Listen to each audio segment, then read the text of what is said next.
Good morning. Welcome, everyone. From my far right, Gareth Rhodes, Chancellor Jim Malatras, Kelly Cummings, Director of Operations, Dr. Howard Zucker, Health Commissioner. To my left, Melissa DeRosa, Secretary to the Governor. To her left, Robert Mejica, Budget Director of the State of New York. Today is day 298. Numbers for today. Statewide positivity without microclusters. Shouldn't say without all microclusters. It's just without microclusters. They put that in there just to test me and test you. Today is 5.37. It was yesterday 5.58. Overall positivity with the microclusters 5.8. It was 5.89. Positivity microclusters 7.09 was 6.81. 200,000 tests, 164 statewide deaths. They are in our thoughts and prayers, especially during this holiday season. What a terrible, aggravating circumstance to this miserable year. Statewide hospitalizations, 6,800. Discharges, 672. Admissions, 1,008. ICU up 40.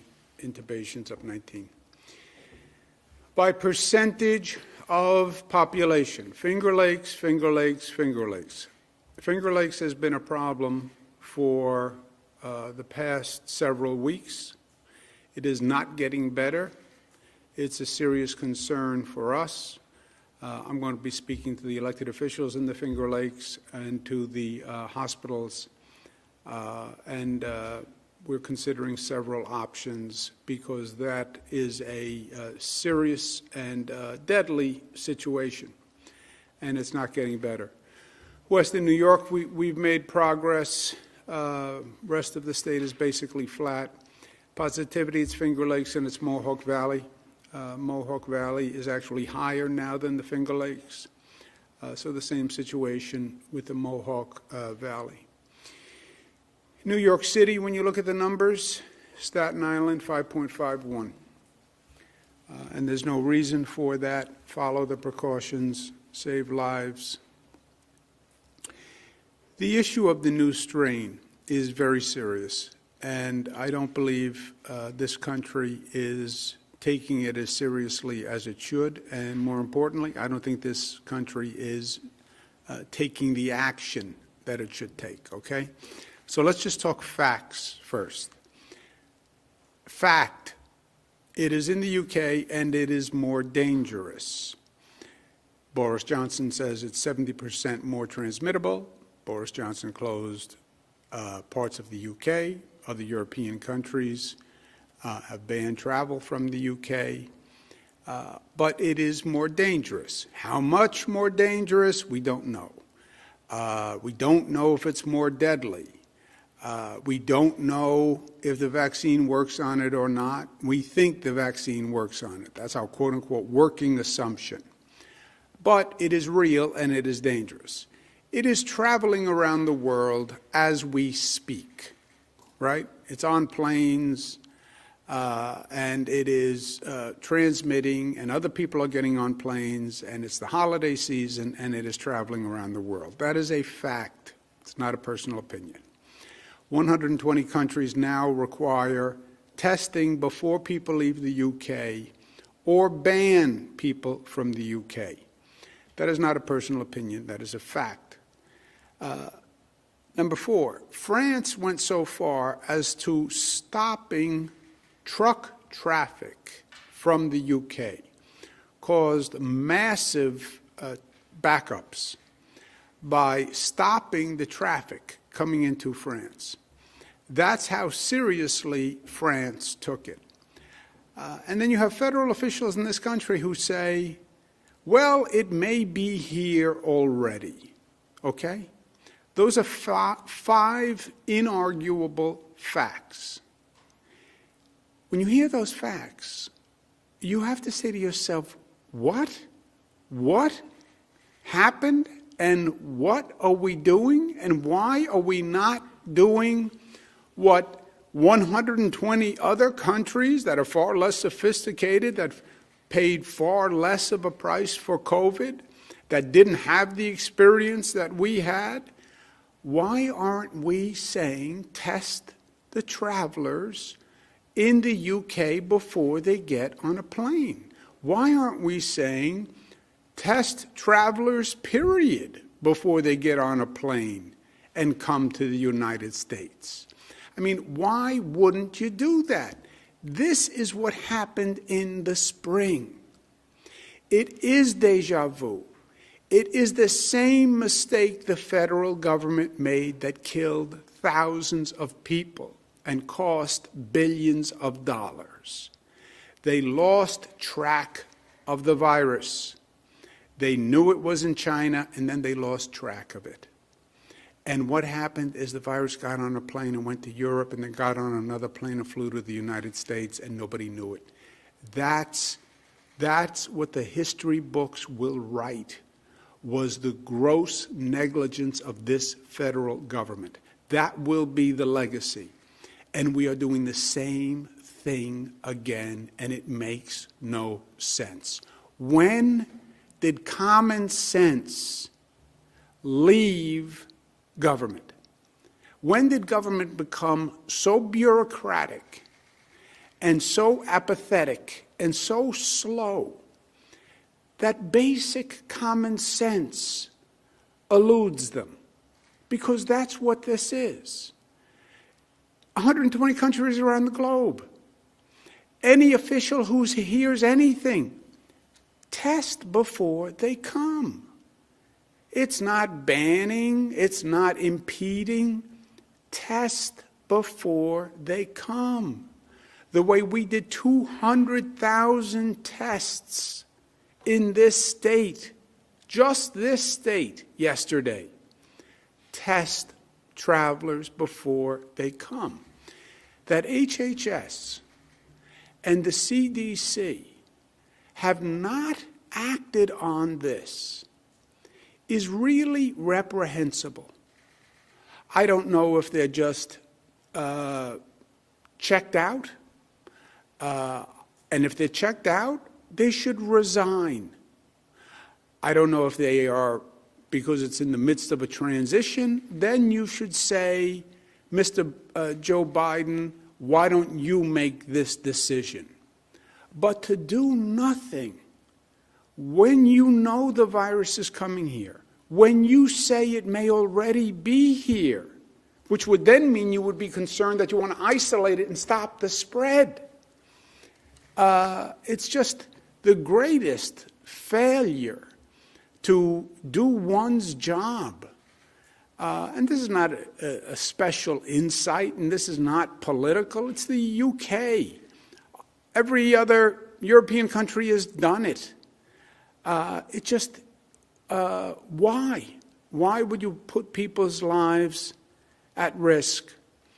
Dr. Redfield, Secretary Azar, they were part of a political administration, and they're going to have to answer for their political activity over the past 4 years.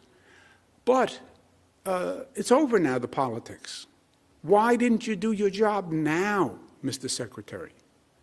Why didn't you do your job now, CDC Director Robert Redfield? I'm sure the president isn't pressuring you anymore, so just do your job. New York Times, which I believe in a free exchange with the free press. When I disagree, I say I disagree. When I agree, I say I agree. But the New York Times wrote a smart editorial today. A contagious variant of the coronavirus has been detected. Trump administration is doing little to address it. Because the federal government doesn't act, it puts the onus on states. Because it doesn't help me or help the people of New York. I'm not in the finger-pointing business. Well, the feds should have. Okay, but at the end of the day, my job is to protect New Yorkers. So if the feds don't act, I'm going to do whatever I can do. And we made tremendous progress. The airlines that fly into New York, there are 3 airlines. All 3 agreed to do testing before those flights land in New York. New York is the only state that has made that request. And New York now is safer than any other state because the people who are landing here are being tested. If I could do it, why can't the United States do it? I did it in 3 phone calls. They didn't fight me. Why wouldn't the United States do it? And the Times says this is reminiscent of the early days when the virus was first detected in Wuhan, China. They enacted a travel ban against China, but it was already gone. They closed the barn door after the horse left. My expression, not the Times. The Times would never speak in such colloquial terms. But that is the situation. Well, Mr. Cuomo's, there are limitations to Mr. Cuomo's plan. I think it's still pejorative. No, my plan can only affect the state of New York. And they're right that you can fly into another state, and I can't prevent flying into another state. Only the federal government can do that, and the federal government should do it. And they should have done it already. One of the great political hypocrisies of 2020, we get to year end, right? Here's one of the great political hypocrisies for an elected official. Don't you worry about COVID. It's a hoax. It's overblown. The government is being overreactive. Freedom, they're trying to shut us down. Don't worry about those restrictions. Protest. Go to the bars and the restaurants. Don't wear a mask. That's what you should do. Me, I want a vaccine. If your constituents shouldn't worry about it because it's a hoax and it's overblown and it's oppressive, then why do you, Mr. Politician, want to take the vaccine? You know, that is one of the great hypocrisies. Don't you worry about it, but me, I'm taking a vaccine as soon as I can.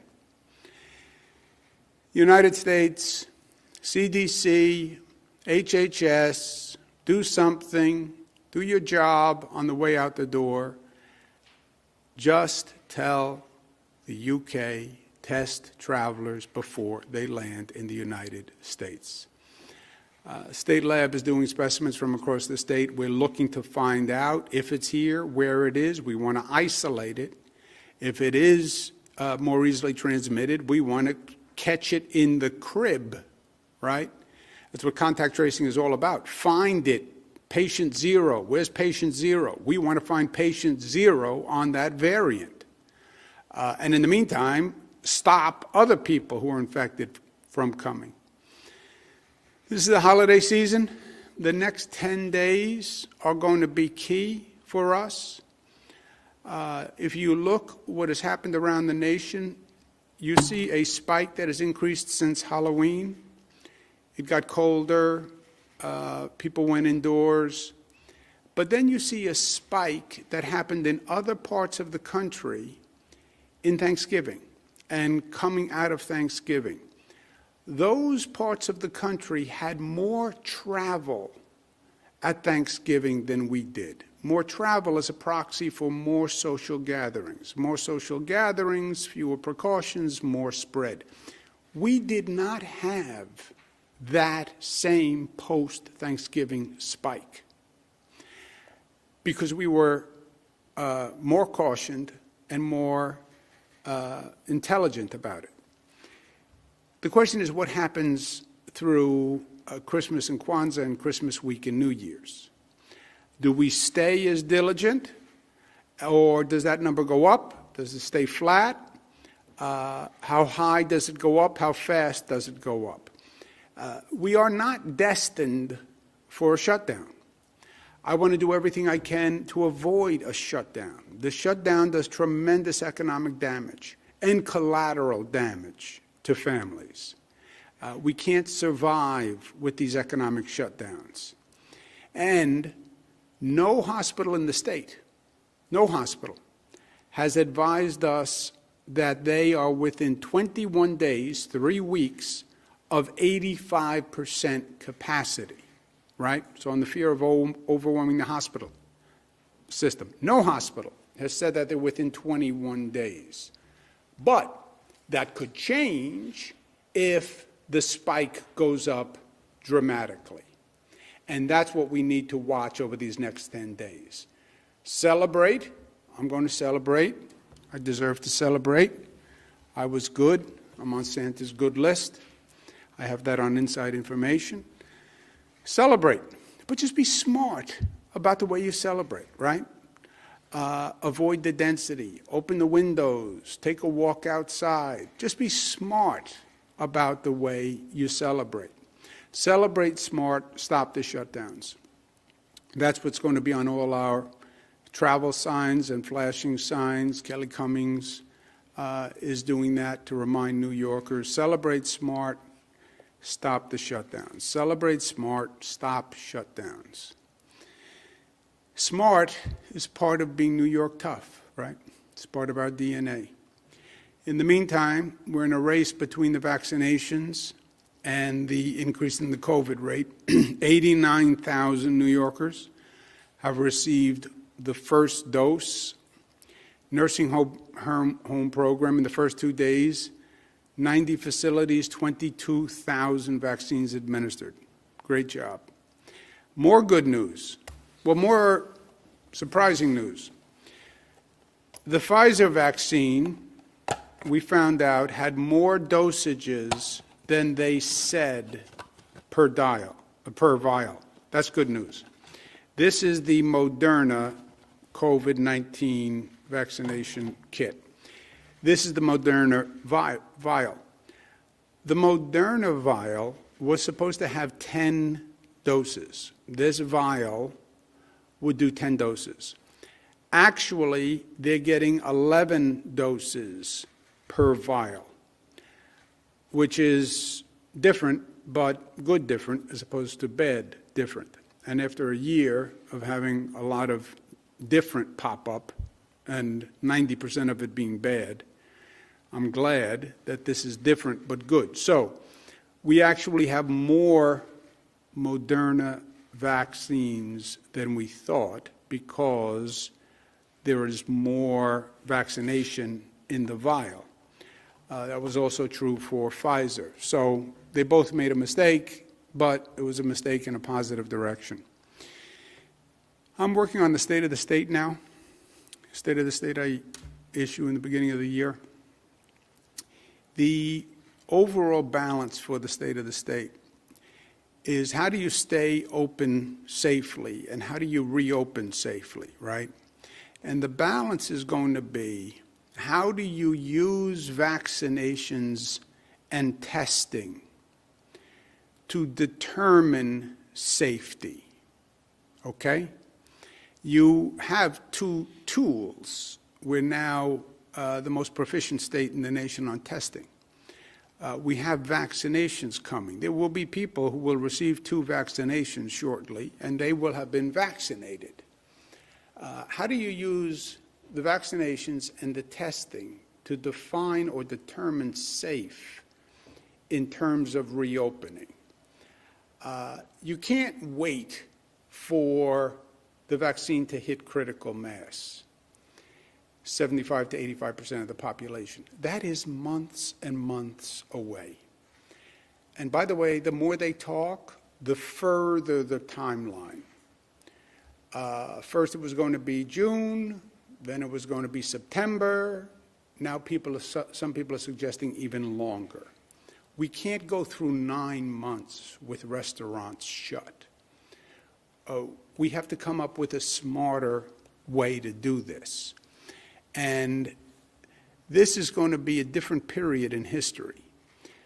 You're going to see a global competition and a global sorting out where certain states, certain regions figure this out first and better than other places. And there will be winners and losers through this period. And that's the really smart long-term vision that we have to have in this state. But we're talking about a demonstration. Can you reopen venues using rapid testing? ancillary question. Can you reopen venues using vaccinated people? We're not there yet with vaccinated people. But can you reopen venues using rapid testing? That's the question the Department of Health has been analyzing, because I want to speak to it in the state of the state. But we're looking to test an hypothesis. The National Football League currently does games without testing. The Buffalo Bills are going to have a playoff game. Could we allow fans to the game with testing and then contact trace after the game? That's what the Department of Health has been working on. The Buffalo Bills proposed 6,700 fans. Department of Health is working on a model where you would test the fans before they go in. If they're negative, they go in, and then contact trace afterwards to see what the effect was. And Commissioner Zucker and Robert Mujica have been working with the Bills on this, and I'm going to ask them to comment. Commissioner Zucker, the picture, he's using his hands. That's because he's Italian, Dr. Zucker, and they tend to talk with their hands. Robert Mujica is not smiling. That's because the man is incapable of smiling. I've known him for 10 years, and I've yet to see him smile. So don't take anything from his facial expression. There's no negativity intended. That's just his face in repose. But Dr. Zucker, would you like to make a comment, and then we'll go to... Sure. Thank you, Governor. So as the Governor mentioned, this would be a demonstration project. It's a public health model. It's never been done anywhere in the country before.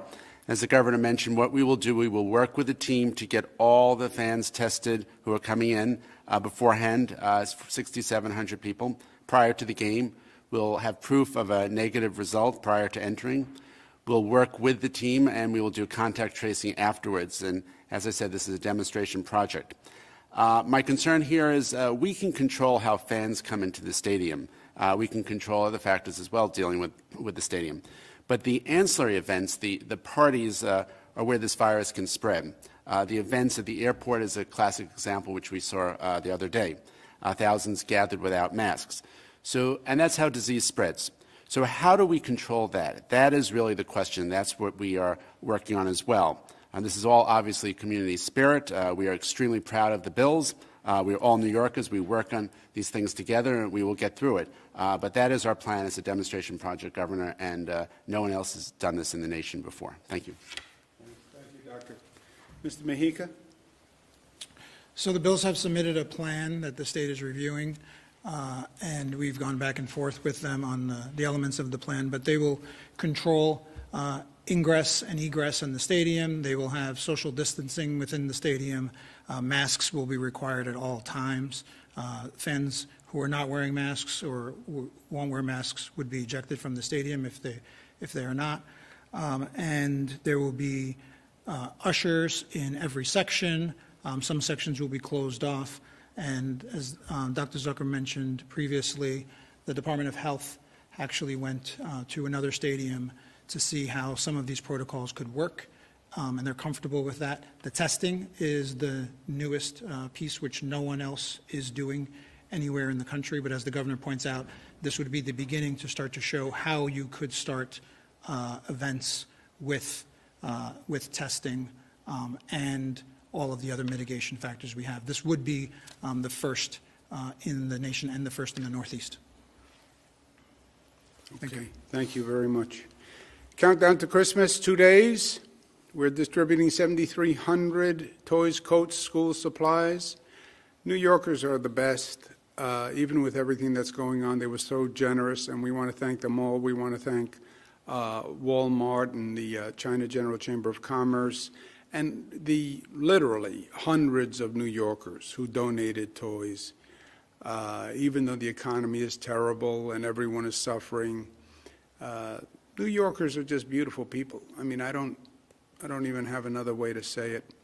Happy Festivus for those who celebrate Festivus. Today is Festivus. If you're putting up your poll today, we hope you enjoy. My Festivus gift to the LCA is no Christmas briefing. We are not going to do a briefing on Christmas. So you have the day off. The LCA, for those who don't know, that's the Legislative Correspondence Association. Those are the reporters who we work with here in Albany. But Friday is also the airing of grievances for the LCA, which is our extended family. You know where to get me on the airing of grievances. If you're not going to be here, I have some grievances that I would like to air, so I would just ask people who are not going to be at work if they could leave their home numbers with the press office so I could contact them to air my grievances. But 10 days, holiday season is 10 days. What we do in the next 10 days is going to be key. Let's be smart. Part of being New York tough. Questions? Thank you, Governor. If you'd like to ask a question, please use the raise hand function at the bottom of your window. We'll take a moment to compile the Q&A roster.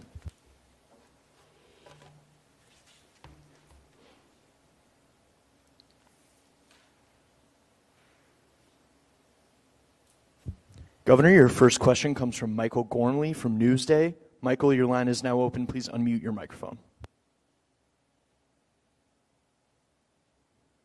Hello, Governor. Will you be extending the rent eviction moratorium? What is the... Governor? Yeah, hi, Mike. How are you? Yeah. Happy holidays to you and to your family. I need to consult with my consigliere here on the eviction. Isn't it still in place? It's still in place. I believe it's in place through Sunday. So obviously we update these things as we go, and we're not going to let anybody who's evicted due to these circumstances be evicted. We've continued to extend this as well as the commercial rent eviction moratorium. So it's not, but it's still in place through Sunday. It's in place through Sunday, Michael, but I will extend it after Sunday. Next question, operator. Governor, your next question comes from Gwen Hogan from WNYC. Gwen, your line is now open. Please unmute your microphone.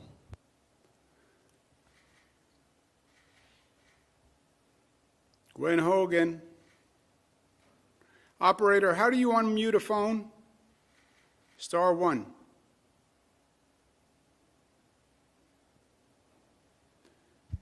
Gwen, please unmute your microphone. Operator, do you want to go to the next one and then we'll get Gwen back? Okay, Governor, your next question comes from Jackie Roberts from WGRZ. Jackie, your line is now open. Please unmute your microphone.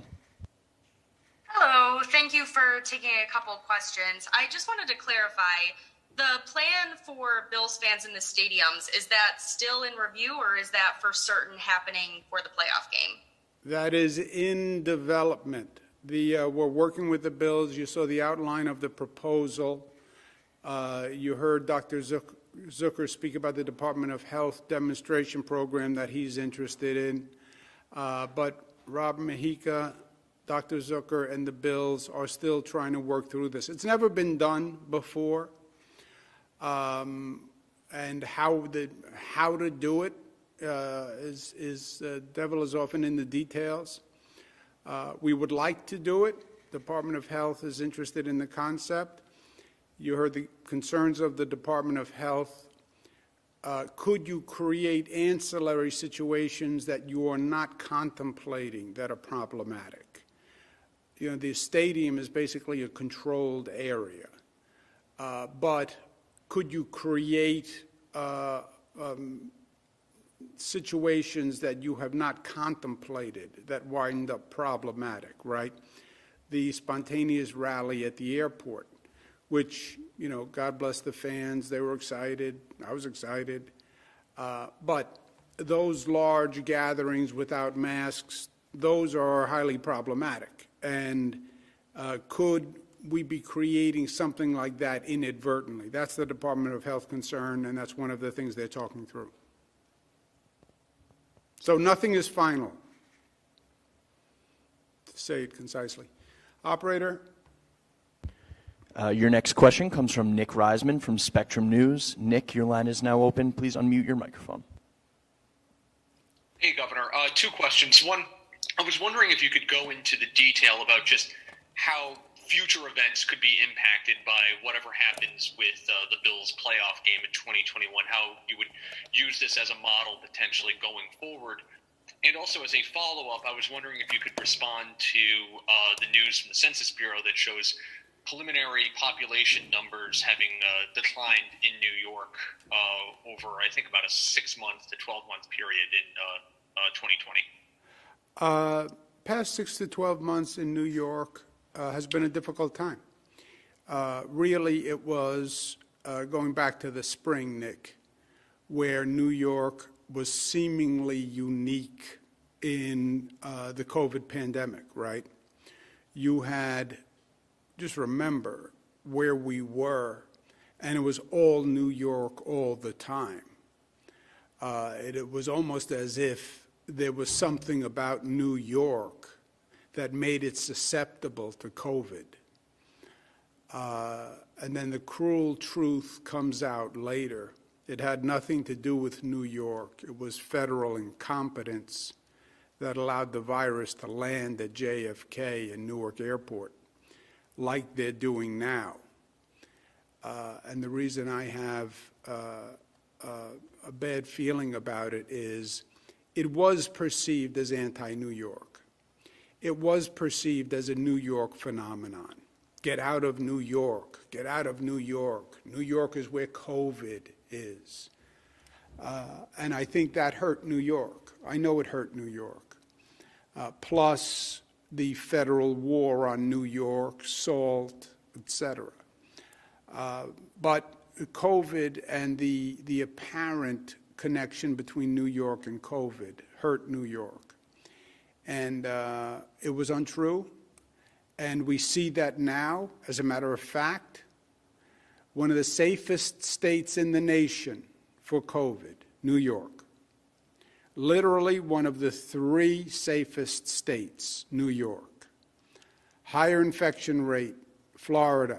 Higher infection rate, North Carolina. Higher infection rate, Texas. Higher infection rate, California.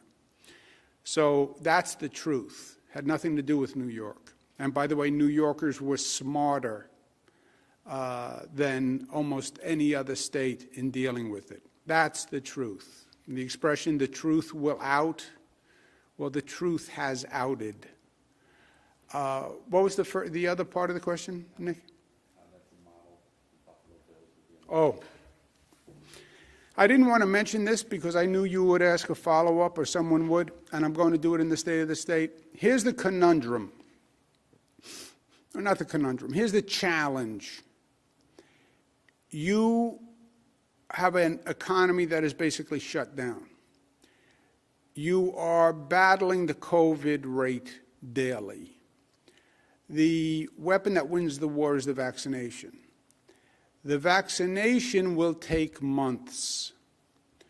Best case scenario, June. Now they're talking September. Some people are starting to say the end of the year 2021. We cannot go through a year with the economy shut down. We can't. We've only been at this for 10 months. We could not do another 9 months, 12 months. How do you balance that? How do you reopen or keep open the economy safely while you're waiting to hit full vaccination, critical mass, 75 to 80%? Never been done before. Uncharted water. Well, just stay closed until you hit critical mass on the vaccine. What if critical mass is September? No restaurants for 9 months? All this continued economic pain for another 9 months? You couldn't sustain it. People couldn't sustain it. Forget the numbers. Psychically, you couldn't sustain it. Psychologically, you couldn't sustain it. But you do have vaccinations, and once somebody's vaccinated, they are apparently safe, right, so to speak. You do have rapid testing, where you can show up a half an hour before a football game and get a test and go into the game. How do you use those as tools to keep an economy open or reopen an economy? Big question mark. That's what I want to speak to in the state of the state. No other state is doing it. No other country is doing it. We're researching everything. But the alternative of wait until you hit critical mass for vaccines is not enough. And I'm saying too much about this because I'm writing the state of the state, so I have it in my mind. This next chapter is not about fixing a budget hole in the state budget or the city budget. This next challenge for next year is how does the post-COVID world realign economies and society? In other words, what is the lasting effect of the COVID experience? The Zoom calls don't go away, Nick. The work from home doesn't go away. The large gathering issue doesn't go away. The public health consequences don't go away. What is a city without restaurants and arts and museum and culture and symphonies? Why live in a city? What's the attraction of a city without that? These are big questions. It's not about how do we fill the hole. That's the micro level, here to there question. We have a much bigger challenge. How did this restructure the economy, and where do we fit in it? And where's our opportunity? Let's take one more, operator. Governor, your last question comes from Shannon Young from Politico. Shannon, your line is now open. Please unmute your microphone. Hi, Governor. I just wanted to get an update on the racial disparities study that you announced in April. We're in December now. We haven't really heard any findings from that. And you announced a new task force this week that's going to be sort of looking at that issue in the vaccination process. So just wanted to get a sense of how that work is going to inform that task force and when we should expect findings. I missed the part of the first question. Did anyone hear it? Jim, yes, she's Jim? asking about the racial disparity study that we announced in the spring. The State Department of Health has been working with the State University of New York, particularly the University at Albany. President Javidan Rodriguez and his staff has been analyzing data, and they are virtually complete with their first installment. So there should be more on that in the next couple of weeks, but that has been ongoing, and the analysis has been ongoing and almost completed. To the members of the LCA, to all the people who have been with us all through this year, sincere happy holidays to you, sincere wishes of peace and love. It has been a hard year, that's for sure, and that's the understatement of the decade. But we've also seen beauty, and we've seen strength, and we've seen New Yorkers who have risen to the occasion again and again, and we've seen people who heard their better angels and responded. We saw ordinary New Yorkers, nurses, doctors, truck drivers, bus drivers, show that there is no such thing as an ordinary New Yorker. There are only extraordinary New Yorkers. And that's what I'm going to celebrate this holiday season. The beauty, the love, the strength, the sharing that New Yorkers brought to others. You went from the highest infection rate in the nation to one of the lowest. New Yorkers did that. The love of New Yorkers did that. The heroism of New Yorkers did that. And that, my friends, is a beautiful thing because it saved lives. It saved countless lives. And that is something to celebrate. We find the light and we follow it. Happy holidays.